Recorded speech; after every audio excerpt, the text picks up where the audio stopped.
In today's video, I'm going to teach you how to post a poll in Circle. So, a fantastic platform where communities thrive and ideas are shared seamlessly. Creating a poll is a great way to gather opinions and feedback from your community in an engaging way. So, let's dive right into the process. First, you'll want to navigate to the community feed page within your Circle.so account. Once there, look for the option to create a new post. It should be located prominently on your dashboard. Click on it and you'll see a variety of post types you can choose from. But today, we're focusing on polls. Select the poll option to get started. Now that you're set to create your poll, the next step is entering a poll question. This is crucial because your poll question should be clear and concise to encourage participation. Type in the question that you want your community to weigh in on. This question will serve as the centerpiece of your poll, so make it engaging and relevant to your audience's interests. With your question in place, it's time to add poll options. Click on the Add option button to input the possible answers your community can choose from. You can add multiple options to give respondents a good range of choices. Remember, the more relevant your options are to your question, the better data you'll gather from your poll. After setting up the basics, you might want to consider setting up additional poll settings.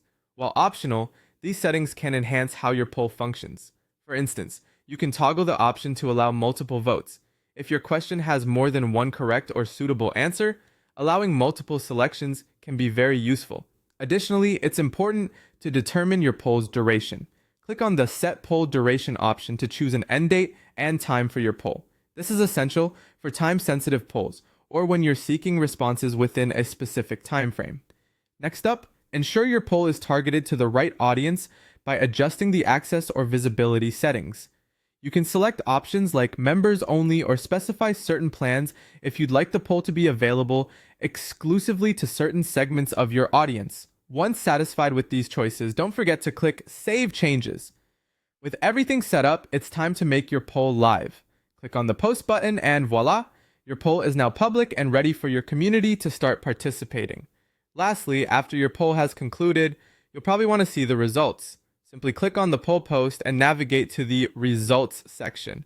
There, you can review how each option fared in terms of votes and see the level of member participation.